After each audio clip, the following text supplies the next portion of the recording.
My husband is an extremely religious and traditional guy, and he's not a fan of couples introducing each other to the family unless they're ready to get married. So he only met my family for the first time after our engagement, and that's when I met his as well. I didn't grow up like this, but it's truly something that doesn't bother me, or else I wouldn't have married him. My brother used to date a different girl every month for 2 years straight. My husband didn't mind about my brother's dating life, but he'd flip out if anyone even thought of allowing my brother to let any of his flings visit family gatherings. My brother wasn't planning to, but he got mad over how heated my husband was over this and told me over and over that who he chooses to bring over to family events is none of my husband's business. For the past 1.5 years, my brother's been dating this girl, and they're pretty serious. I've met her. So has my husband. She seems like a very nice and sweet person. They've also expressed how they may get engaged soon. The drama had started during the Christmas holidays.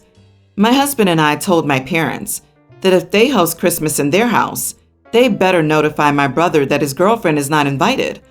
My parents were mad we requested that, called us unreasonable, but ended up following through. My brother wasn't too pleased, and he was mad that we didn't include his girlfriends on Christmas Day. I reminded him that she'll be allowed to come once they make it official, and it's not personal against her, but he was still mad, and he said that this was the last time this would happen. Last weekend was my mom's birthday, and due to the fact that she spent her birthday alone with my dad for 2 years straight, she wanted to do something special this year and host a nice party. Before the party, my husband reminded my mom of the no girlfriend rule. My mom flipped out at him, and so did my dad, and they told us we were being extreme with this, and we have no right to dictate who enters their house and family events, and that my brother's girlfriend will tag along whenever she wants, whether we like it or not. My brother came to this party with his girlfriend, and he acted like a champion for defeating my husband on this one. My husband was mad the entire night and wouldn't speak to a soul. Before we left, he only told my brother, "You must feel proud for acting like a witch." My entire family, who was invited to my mom's party, was calling us idiots for having this rule in the first place. I'm just supporting my husband. So, am I the idiot? My word, who do you and your husband think you are? Of course you are the idiot, both of you. If something offends your husband, he should be the one staying away, not dictating who can and can't go to family gatherings. And then your husband has the absolute nerve to call your brother names? What the actual? If I were a member of your family, I would stop inviting you and your husband to any party, regardless of who else was going. That's exactly right, OP. If you had a small and intimate dinner party at your own house, the guest list might be more restricted. But this is a party for your mom in her house, and she has expressed that she wants the girlfriend to be there. It's none of your husband's or yours business who your brother brings along. If your husband doesn't like it, he can stay home. You are the idiot, and I doubt that your brother was acting triumphant any more than your husband was acting like a spoiled brat who didn't get to make the other kids follow his rules on the playground. Your husband was using his religion to do what religions love to do, enforce his own particular misogynistic and relational mores on other people, and you enabled it. So your hubby called your brother a witch? It's the most religious thing to say to someone. I believe that what you meant is that your husband is extremely controlling and psychotic. Religion and tradition have nothing to do with this. He has brainwashed you into thinking this is okay behavior at all. You are the idiot, but your husband is a bigger one. I, female 25, was driving home from work this afternoon when I almost hit a little girl. The road where my work is located is a busy road with many side streets. I always do 35 miles an hour, the posted speed limit, and set my cruise control, as I'd done this afternoon. I was not distracted or impaired in any way. I was watching the road and fully following traffic laws. There was a car in front of me. The girl, who was a tween on a scooter, was scootering up towards the main road from one of the side roads. She watched that car go and waited as the car going the opposite way before it passed. She didn't look in my direction as she scooted into the road.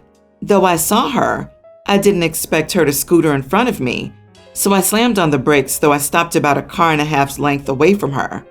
She jerked away and ended up falling backwards into a shallow ditch. I pulled over and ran over to her. She was crying, but I think it was more fear than injury.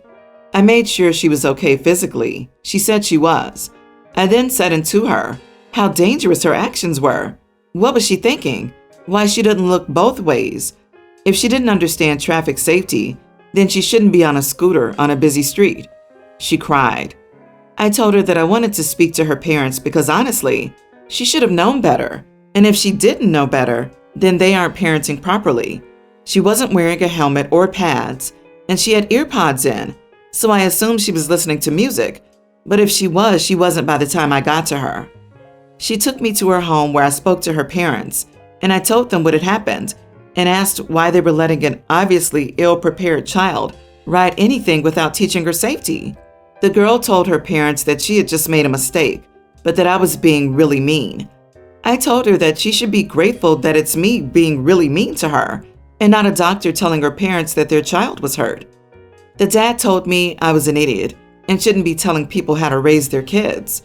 The mom said I was overreacting and that I was probably driving too fast or dangerously. I have a dash cam, so I'm not worried about accusations on my driving. I was 100% following the traffic laws. The dad told me to get off their property before he called the cops. I told him to go ahead, and I'd show the cops the dash cam video, and I assumed that any cop would fault the parents for letting a child run around a busy street without supervision or proper safety lessons. They slammed the door in my face, and I went back to my car and went home. Was I an idiot? You are the idiot. You're a perfect driver who never makes mistakes, but you almost hit a pedestrian that you fully saw just because she didn't act the way you expected. Depending on details left out of the narrative, you may well have been cited had you hit her. So not only was your threat to her parents completely beside the point, it may have been factually wrong. You were so focused on protecting your image of yourself as an amazingly safe driver that you did far more harm than good. Agree, you had time to see this girl, but didn't have the brains to slow down? On top of that, you crap all over this girl and her parents. Also, who on earth puts their cruise control on for a 35-mile-per-hour street? Not to mention how creepy it is to demand a child take you to their house. Holy cow, you didn't lecture her. You scared her. Imagine being a kid, almost getting hit, and the person angrily gets out of the car while you're still in shock, picks you up and brushes you off, then starts yelling about how you're irresponsible, you could have died, and you shouldn't be outside, etc., and then makes you take them back to your house so they can tell your parents how awful you were. You scared that poor girl, and I hope her parents caught your license plate and pressed harassment charges. I love the irony of this post. OP wants to know if they're wrong for giving a child a lot of unsolicited advice about safety. Now OP is getting a ton of unsolicited advice about driving safety. So, OP, how's it feel to get a lot of unsolicited advice on what a bad driver you are when you thought you were doing a fine job of it? Do the replies upset you and make you feel uncomfortable? That's how the little girl felt. That's because you are the idiot. I, 25 female, have 4 older siblings. Seeing my parents regret having kids and struggle financially and physically, I realized at a young age I didn't want children. I love kids and spoiling my nieces and nephews is what keeps me alive, but I've never wanted any on my own. I worked my whole life set on the one career, so why would I give it up for 18 years of regret? My husband doesn't want kids either, but he too loves our nieces and nephews. Well, my mother-in-law is a strong believer of man being the breadwinner and woman being a stay-at-home mother and housewife. She's very old-fashioned, and so is my husband's sister. My mother-in-law doesn't have any respect for me after finding out that I'll not be having kids. Every time I see her, she makes comments like, "At your age, I already had kids," or "What are you even doing with your life with no kids?" It annoys me, but my husband says to just ignore it, and we only have to see her at family events. Now, here comes the bad part. My father-in-law never wanted kids, but mother-in-law baby-trapped him, and when my husband was 10, they divorced. Mother-in-law was depressed for a very long time and is still in love with him. The other day, me and my husband were invited to a small family get-together, and of course we went. Everything went well and I was having fun. I picked up my husband's kid cousin and started playing with her. Mother-in-law took notice of this and walked over to me and said, "See, isn't that easy? Now you just have to have your own kids and do this. I mean, what else could you possibly be doing in your life? Stop slacking off." This annoyed me. In the moment, I just said, "Oh, I don't want kids. Hey, kinda like father-in-law's name. Who knows? Maybe my marriage will work out, unlike yours, because you're too selfish to take other people's feelings and wants into account." Mother-in-law stood there, absolutely dumbfounded before bursting into tears. Everyone immediately rushed over, and when mother-in-law told them, some laughed and some were mad. I felt so awful. I wished I had never said that. My husband dragged me to the car and said that although she had it coming, I could have found something else to say instead of absolutely tearing into her like that. I've received a few messages saying the same thing, but mostly calling me a messed up idiot. So, am I? Not the idiot. This was long overdue, and if your husband had handled his mom sooner and not let it go on for so long, it all could have been avoided. Just ignore it is the biggest cop-out from husband. I feel like a lot of bad situations on here could be avoided if someone really handled things sooner before the ultimate burst. Many times my husband would say, if that were me, it would have never even gotten to that point. But I also get it. It's hard for people to really put up and enforce their boundaries, especially in a strong, assertive yet respectful way. Took me many years. Not the idiot OP. It's always the worst when people who constantly degrade and belittle others are absolutely beside themselves, where someone has the audacity to be honest with them. She was counting on you never saying anything to challenge her. Well, color her surprised. What family don't realize is that she's been bleeding you with 1,000 cuts, and you finally retaliated with a club to the face. You've probably taken more damage and suffered more pain, but that kind of blunt force trauma is more visible. That's why they think you're worse. The wife and I don't want kids, and according to someone, I appear vaguely menacing when I tell people off. Sick burn. My daughter, teen, just recently cheated with her sister's nearly adult boyfriend, nearly adult. To say this was a shock was an understatement. My oldest was completely heartbroken and shattered that her sister did that to her. Not to mention, she was also heartbroken by her boyfriend.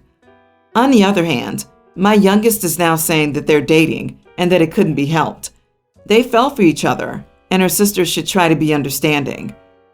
I was stunned that she dared to say such a thing and sent her up to her room while I tried to console my older. She can't stand to be in the same house as her sister, and I decided the best thing for now is to give their relationship some space. My girls have 2 different dads, so I told my younger one's dad what was going on, and he understood and agreed to take her for a few weeks. My mom, however, has been giving me a lot of crap for what happened. She says that this is not the way to handle the situation, and I'm going to make my daughter think I don't love her as much as her sister. She says that since I'm the adult, I shouldn't be choosing sides and shouldn't have kicked her out, especially because she didn't want to go. I am feeling a bit conflicted about this. On the one hand, I have siblings myself and could never imagine doing this to one of them. If they did that to me, I would never forgive them. And if this were someone else like a friend, I would tell them never to let their sister back in their life because she has no respect or value for them and was willing to throw away that relationship for something that may not last. On the other hand, she's my daughter, and I don't want her to ever think that I don't love her or prefer her sister. I also want my kids to have a good relationship with each other, but I can't pretend I like the person she's become to do this to her sister. I'm trying not to let the anger of her actions cloud my judgment, but I've never been angrier at one of my kids. I know she's a teenager, and teenagers do dumb things, but I would have never done this, even at that age. Plus, what kind of signal would it send to my older daughter if I just overlooked what her sister did to her? I've asked family and friends for their opinions, but while some agreed with me, others disagreed, and I just don't know what's right. I feel so conflicted.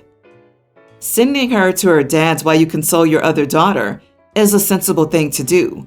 You are not the idiot for separating your daughters while emotions are still high and giving them both a break from each other. It depends on how you follow this up, though. They both need to rebuild the relationship, and you can be a crucial part of that process. I have no advice on the younger and the boyfriend, though. What a crap show. You are the idiot. I'm sorry, but even if your older daughter was hurt, her feelings don't get to dictate where her sister gets to live. All that does is show the younger one that if she screws up, she's out of the house. You don't kick your kid out over boy trouble. You are the idiot. You're a parent and you've picked a side. Time for you to admit you messed up. Go pick up your child and get into family therapy ASAP. Your child may never forgive you. Are you ready for that? You think her sister's betrayal hurts your child, and yet you haven't considered that you've betrayed your own child? Their relationship is damaged. It may be beyond repair. Neither has any more right to live in their family home. The consequences of her actions will be long and hard. As a parent, don't make it harder. I, female 25, live with my roommate, female 27. I would say that we are fairly good friends, but not especially close. About 3 or 4 weeks ago, my roommate's mom passed away unexpectedly. My roommate was understandably devastated. She flew home for a few days, but she's mostly been staying at our place. She asked for fewer shifts at her job, so she only goes in for a few hours 3 days a week. She used to be full-time. When she's not at work, she lays in bed or calls her dad. I feel so awful for her. Without asking, I took over almost all of the household duties. I've been cooking her meals, cleaning the whole house, etc. I even offered to clean her bathroom. We don't share one, and she took me up on it. Earlier this week, she was sitting on the couch reading a book, and I asked her if she would give me her rent money so I could give it to our landlord. She said, "You want me to pay rent after my mom just died? That's kind of mean." She said that she hasn't been working much, so she can't really afford rent anyway. I don't blame her at all for not working much because she's obviously going through a difficult time. I'm a grad student, so I don't have much money. I technically have enough money to pay for our rent this month, but I would have to dip into my savings account, and I really don't want to do that. Also, I'm nervous about setting a precedent where she thinks it's okay for me to pay all of our rent and utilities. Our rent was due on the 1st, but I asked our landlord for a 2-week extension, and he was willing to be flexible. So now our rent is due on the 14th. My roommate still keeps insisting that I should cover it because she's grieving, but I keep pushing back and insisting that she pay her part. She called me an idiot, and our mutual friend also said I should just suck it up and pay her part. So, am I the idiot for not paying her rent? Not the idiot at all. Sure, she's upset, but she needs to pitch in with the rent as long as she's staying. You've been kind to her by doing all the extra chores, but she owes you the rent money, and as harsh as it sounds, she doesn't get to wriggle out of it because of her personal problems. You don't magically have more money just because her mom died. Make dipping into your savings the absolute last option, and definitely don't offer it to her as a solution. You will need that money if this living situation falls apart. OP, if she thinks she could be exempt from paying rent because her mother died, then she can take that up with your landlord. Of course, she won't do that though, because she knows that's ridiculous. Tell your landlord the situation and stop being the middleman for her manipulation.